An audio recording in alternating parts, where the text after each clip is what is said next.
Police का डंडा हमें दिखाई पड़ता है, जेल से डर लगता है। कैसे कह पाएंगे? इसलिए इस बारे में भी आपको सोचने की जरूरत है।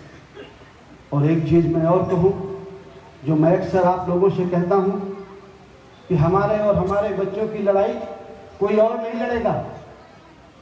आप ये मत सोचिए कि कोई ऊपर से अवतार लेगा और हमारे बच्चों का उद्धार करेगा। बुद्धा आए थे तो चले गए, कबीर आए थे तो चले गए, गुहाराज निषाद आए थे तो चले गए, जितने महापुरुष सब आए और सब चले गए। संतराम बीए आए चले गए, संत गाड़गे आए चले गए, फूले आए तो चले गए, बाबा साहब अम्बेडकर आए तो चले गए, कांशीराम जी आए तो चले गए। अब कोई वो लौट करके नहीं आने वाले हैं, और न कोई ऊपर से उतार लेगा आपके बच्चों के और हमारे उद्धार के लिए। अगर हमें अपने बच्चे के हक अधिकार की लड़ाई लड़ना है तो हम ही को महात्मा फुले बनना पड़ेगा, हम ही को गुहाराज निषाद बनना पड़ेगा, हम ही को सावित्रीबाई फुले बनना पड़ेगा, हम ही को संतराम बीए बनना पड़ेगा। हम ही में से कोई अम्बेडकर बनेगा, कोई साहू बनेगा। जब हम में से कोई आदमी निकल करके जाएगा, हमारी बहन बेटियों में से कोई सावित्रीबाई फुले बनेगी, अहिल्याबाई होलकर बनेगी, चंद्रगुप्त बनेगा, अशोक बनेगा, तब कहीं आपका उद्धार होगा। आप सोचते हैं कि कोई ऊपर से आकर के हमारा उद्धार करेगा। सोचते हैं कि कोई आएगा और हमको अपनी पीठ पे लाद लेगा और बैतरणी पार करा देगा। कोई आपको अपनी पीठ पे नहीं लादेगा, कोई आपको अपने बच्चे के हक अधिकार की लड़ाई लड़के नहीं देगा। मैं भी नहीं कर पाऊंगा। आप खुद खड़े होंगे अपने बच्चे के लिए, अपनी बेटी के लिए, तो ही वो मिलेगा। और अगर आप नहीं खड़े होंगे तो वो अधिकार आपको कोई मांग करके नहीं देगा।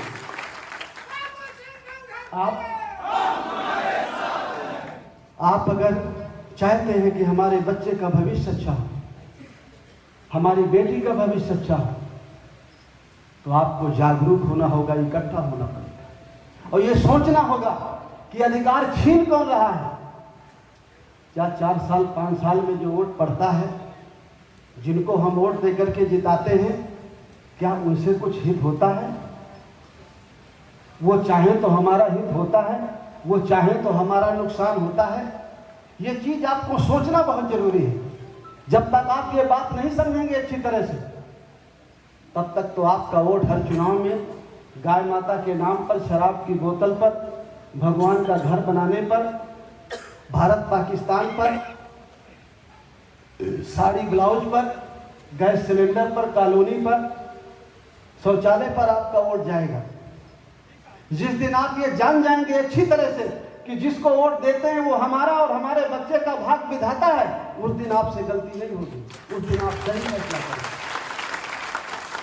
आपको तो लगता है जो रामचरितमानस में लिखा है कि को न होए हमें कहानी, चेरी छोड़ न होवे रानी, तो आपको लगता है कि कोई राजा बने, कोई रानी बने, हमें क्या फर्क पड़ता है। हमें तो वही काम करना है, साड़ी ब्लाउज ही मिल जाए, 500 रुपया ही मिल जाए, शराब की बोतल ही मिल जाए, इतने में अपना वोट देते हैं आप। जरा कल्पना करिए कि जिसको वोट देकर के आपने जिताया है, उसी ने ये शिक्षा का कानून बनाया है, जो आपके बच्चों से पढ़ाई का अधिकार छीनने वाला है। जिसको आपने वोट देकर के जिताया है, आपकी फसल की कीमत वही तय करता है। जिसको आपने वोट देकर के जिताया है, वही आपके बच्चों के लिए स्कूल बनाता है, वही आपके बच्चों को नौकरी देता है। जिसको आपने वोट देकर के जिताया है, वही भगवान का घर बनाने की शुरुआत कराई। उसके पहले तो भगवान का घर भी नहीं बन पाया जिसके नाम पे आपने वोट दिया।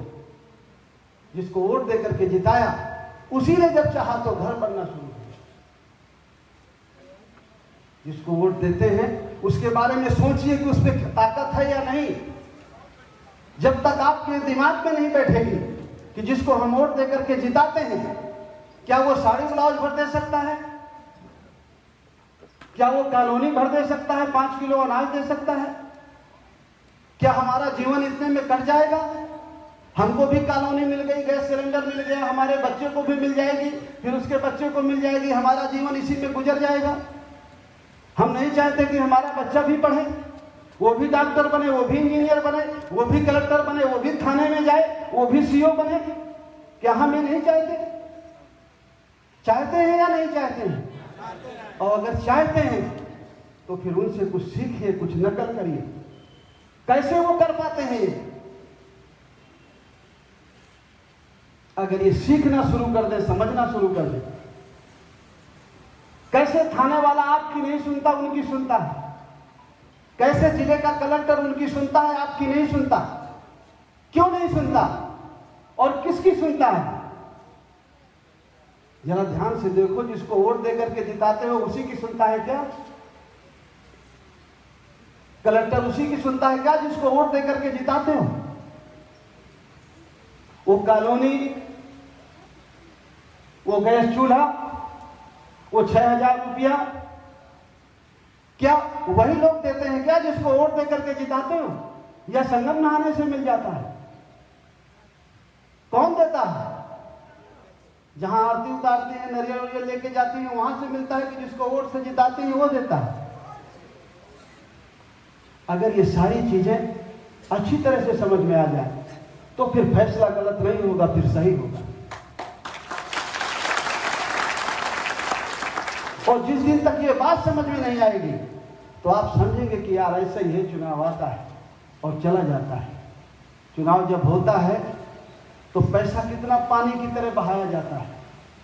हर पार्टी का अगर पैसा जोड़िए और सरकार का पैसा जोड़िए चुनाव के मौके पे तो एक वोट 10 से 15,000 का पड़ता होगा। इससे कम में पड़ता होगा? सब पार्टियों का अगर खर्चा जोड़िए और सरकार का खर्चा जोड़िए तो एक वोट की कीमत कितने में पहुंच जाती है? कुछ तो बात है उस वोट में, कुछ तो कारण है उस वोट का, कुछ तो ताकत है उस वोट में कि चुनाव के मौके पर आदमी आता है और सिराने नहीं बैठता, पैदलने बैठता है, पांव छूता है, पैसे देता है, शराब की बोतल देता है। कुछ तो बात है उस वोट में, कुछ तो बात होगी उस वोट में, कुछ तो ताकत होगी उस वोट में। आपसे वोट लेता है 100, 200, 500 रुपए के बदले, कॉलोनी के बदले, और जब उस वोट लेने के बाद वो राजा बन जाता है और फिर राजा उस खजाने का मालिक हो जाता है जो देश का खजाना है, और फिर हमारे हाथ में वो कटोरा दे देता है। फिर हम उससे मांगते रहते हैं कि हमारी समस्या का समाधान करें। ये जीवन की एक गलती है हमारी जो थोड़ी देर शांत रहो। अगर हम जीवन की ये एक गलती ठीक कर लें तो हमारे मालिक नहीं बन सकते। ये जीवन की हमारी